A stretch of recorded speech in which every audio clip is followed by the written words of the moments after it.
It's we're now more interlinked than ever before as economies, and I think that's just a fact.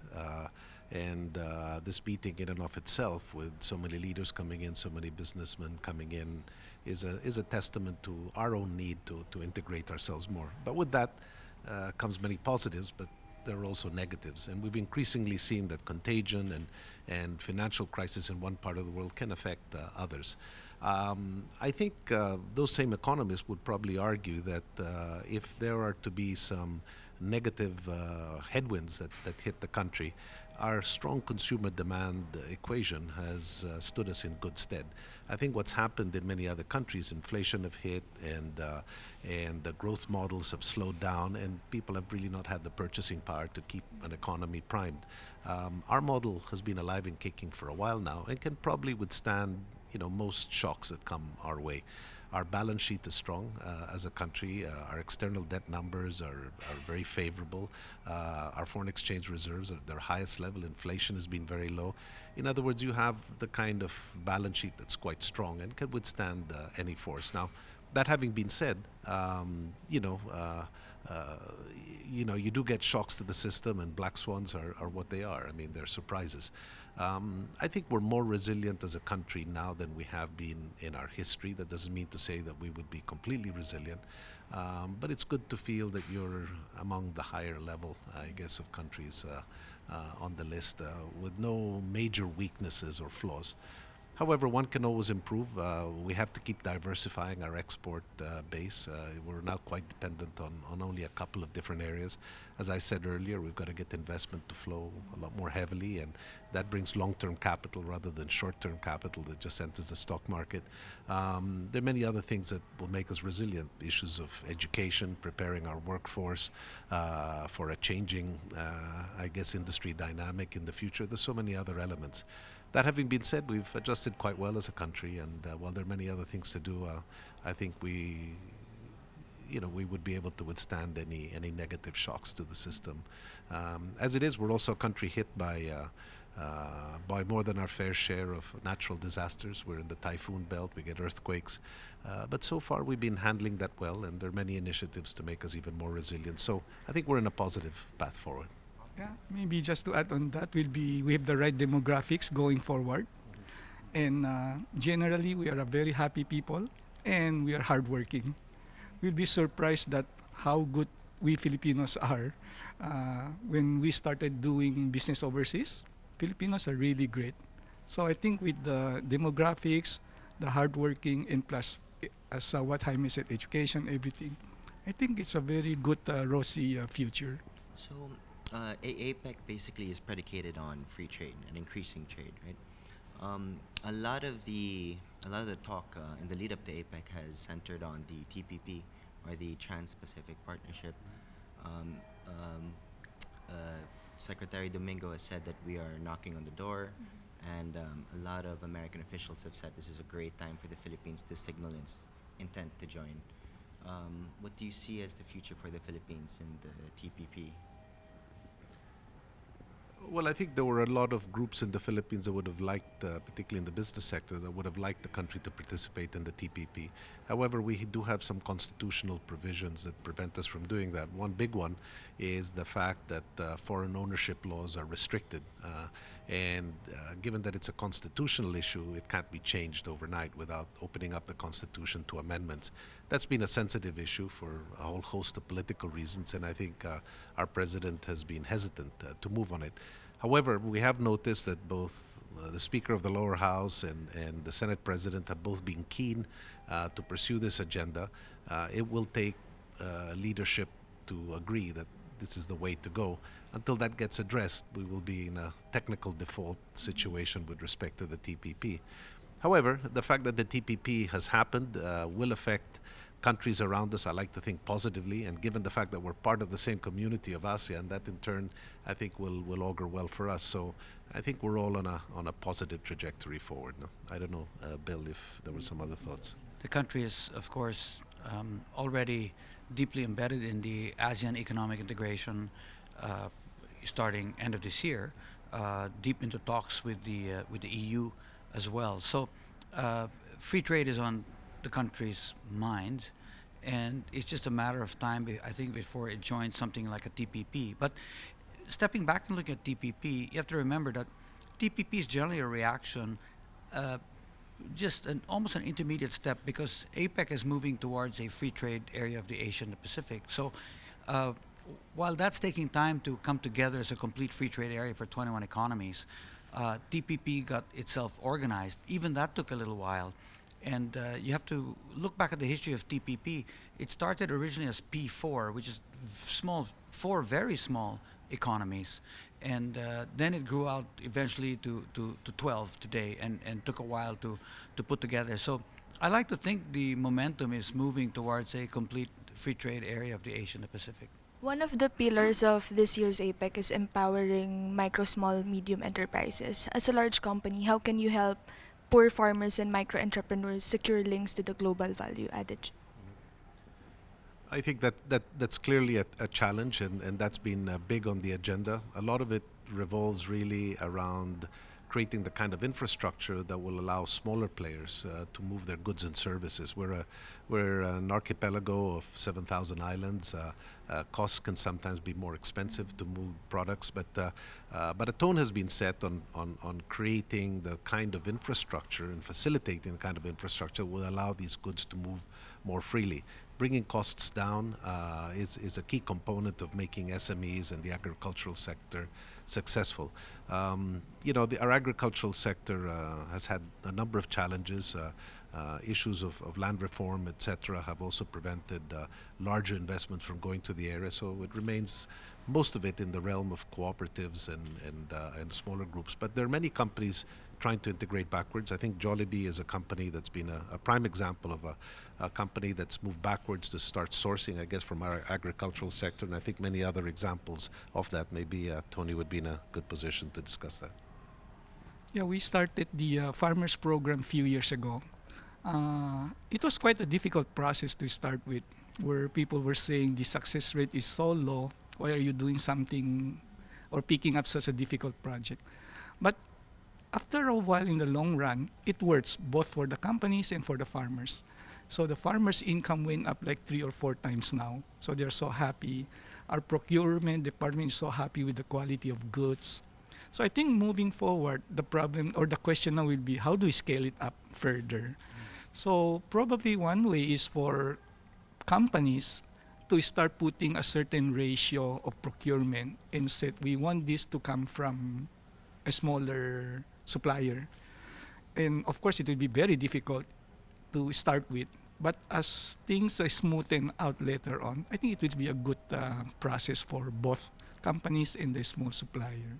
The overall subject of APEC 2015 is promoting inclusive growth. But how realistic is inclusive growth given that each member economy has its own initiatives to pursue? I think the whole area of inclusive growth is really becoming a reality. I mean, we look at just our own group of companies as an example.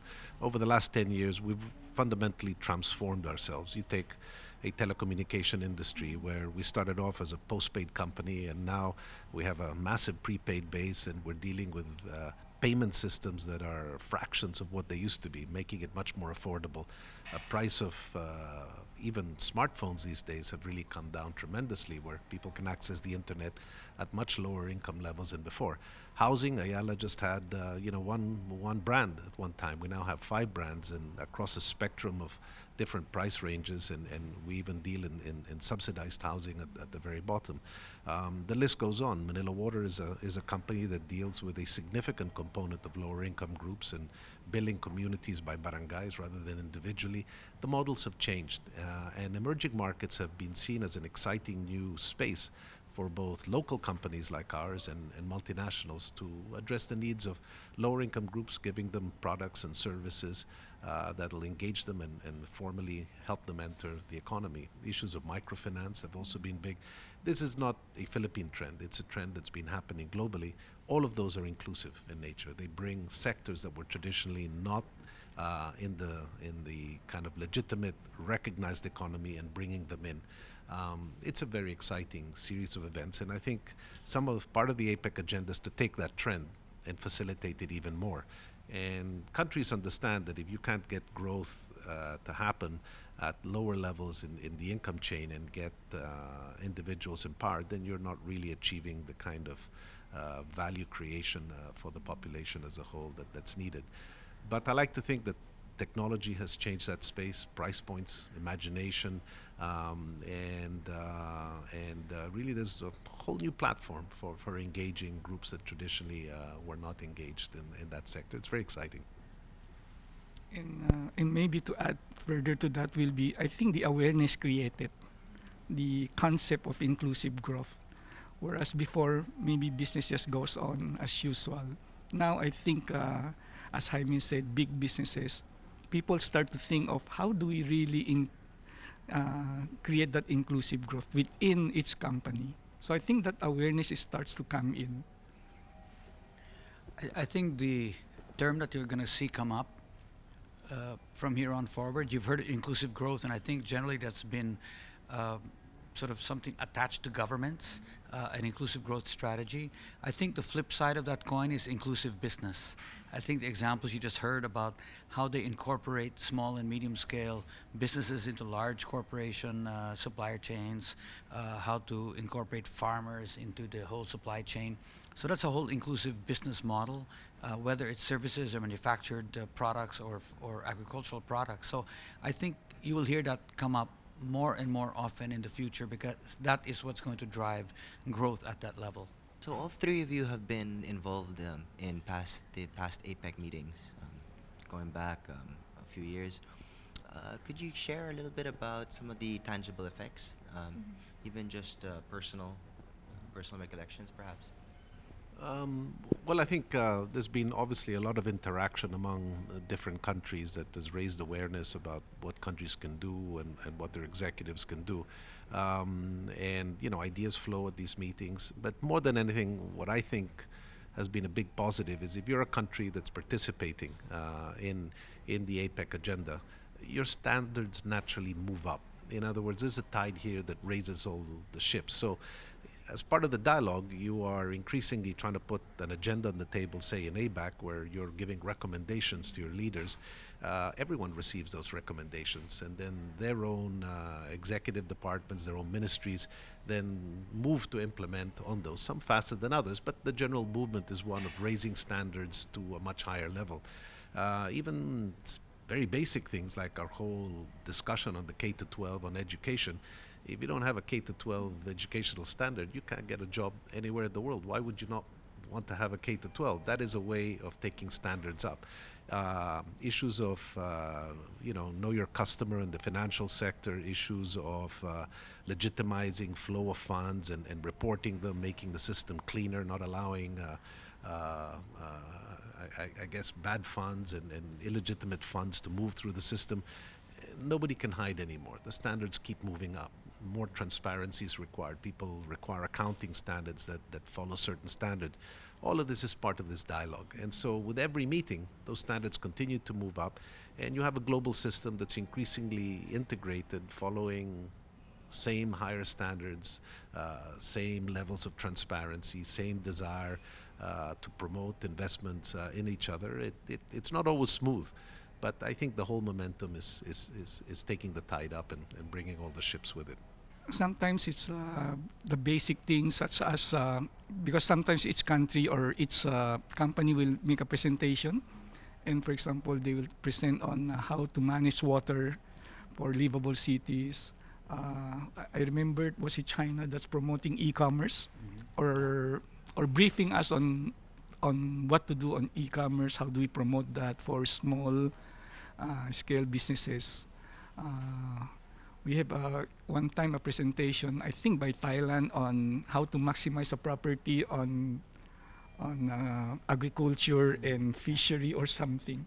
So sometimes it's a very basic learning from each other.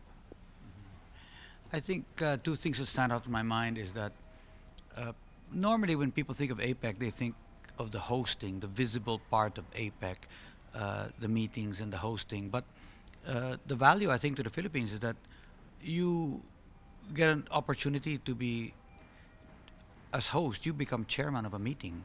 As chairman, you help set an agenda That's a global agenda, not a domestic agenda. And you're working across 21 economies, which represent more than half the world's GDP and half the world's trade. So you can imagine that you have some, you know, influence and an opportunity to learn. I think that's one. So, meetings aside and the visible, events aside, it's the underlying substantive work where I think we gain. The other thing is a big change. We hosted in '96, the first and only time we hosted, and at that time, most of the talk was about trade, issues, trade facilitation, how to lower tariffs, all these types of trade-related topics, rules of origin. They're still there, but the agenda's expanded. Now they talk, in APEC. Now you see discussion on resilience, on disaster management and response, on education, on life sciences, on livable cities, on small and medium scale enterprise, on food security. All those topics actually were, to my recollection, not discussed back in '96. They only came into the mainstream of APEC in the last, I would say, 5 or 10 years, and they're really heightened this year in a big way in the Philippine year. And I think it's because it's a priority for the government, it's a priority for the private sector. We happen to agree on that, and we found out so many in APEC agreed on the same thing, it turns out. So in a way, it's become a little more developmental apart from the trade-related discussion. And I think it's a good thing. It's kind of a more holistic picture of how the world really works. Just one last thought, building on what Bill said. If you look at what a free trade system does, is it really encourages companies and industries to become far more competitive, and that's to the benefit of the consumer. So if you have a protected industry, one that is not forced to participate in the global trading system, by its very nature, it naturally leads to barriers, to higher prices, and the consumer loses out.